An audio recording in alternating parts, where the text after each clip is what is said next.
మంత్రి బండి సంజయ్ ఆసక్తికర వ్యాఖ్యలు చేశారు. మంత్రి పొన్నంతో తనకు గ్యాప్ ఏం లేదన్నారు బండి సంజయ్. గంగులతో కొంచెం గ్యాప్ ఉంది, అది కూడా సెట్ అయిపోయింది.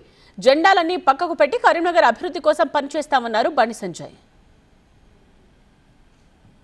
కరీంనగర్ రాజకీయాల్లో సంచలనం. 3 పార్టీల నేతలు ఒకే వేదికపై కూర్చోవడమే కాదు, తమ మధ్య ఎలాంటి గ్యాప్ లేదంటూ సంచలన వ్యాఖ్యలు చేశారు కేంద్ర మంత్రి బండి సంజయ్.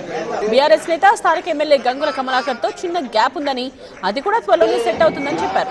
ఇక కాంగ్రెస్ నేత జిల్లాకు చెందిన మంత్రి పొన్నం ప్రభాకర్ తో తనకు ఎలాంటి గ్యాప్ లేదని, అన్ని సెట్ అయిపోయాయని సభాముఖంగా బండి సంజయ్ చెప్పడం ఆసక్తికరంగా మారింది. ఇక పొగ్గులేటితోనూ తనకు ఎలాంటి గ్యాప్ లేదన్నారు బండి సంజయ్.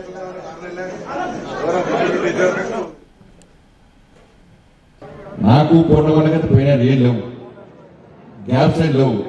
నాకు కమలాకర్ గ్యాప్స్ ఏం లేవు.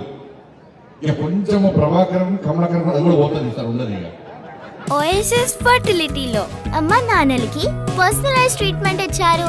In the good hands of science. Mummy daddy అవ్వాలంటే ఓఎస్ఎస్ కి కాల్ చేయండి.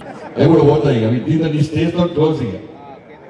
ఇక డౌట్ వస్తుంది ఏమన్నా, ఓ నవ్వుతలేరు, ఏం డౌట్ లేదు, అందరం కలిసి ఉంటున్నాను, ఏం ఇబ్బంది లేదు. అలా ఇవాళ ఈ వేదిక చూసినాక మా సీనియర్ల పరిశ్రమ మా ఖమ్మంలో పోతే ఊకే కొట్టుకుంటారా, ఏడిపోయినా నొల్లెత్తుంది. కరీంనగర్లో వీళ్ళందరూ నవ్వుకుంటే ప్రశాంతంగా అందరు కలిసి ఉన్నారు అంటే అంటే అభివృద్ధికి ఇది ఒక ప్రధాన ఉదాహరణ. కరీంనగర్ స్మార్ట్ సిటీ విషయంలో అందరూ కలిసి అనేది ఒక మంచి సంకేతం పోయింది. వాళ్ళు అభివృద్ధి ఎజెండాగా మనం ముందు ప్రయత్నం చేస్తే తప్పకుండా కరీంనగర్ ఇంకా అభివృద్ధి చేసుకునే అవకాశం ఉంది. కాబట్టి మీరు గెలిపించిన పార్లమెంట్ సభ్యుడిగా, మీ ఆశీర్వాదంతో గెలిచిన పార్లమెంట్ సభ్యుడిగా మీరు గెలిపించిన తర్వాత నన్ను కేంద్ర ప్రభుత్వం నరేంద్ర మోడీ గారు మంత్రిని చేసిన తర్వాత ఎట్టి బస్సులో కరీంనగర్ అభివృద్ధిని ఆపే ప్రసక్తి లేదు.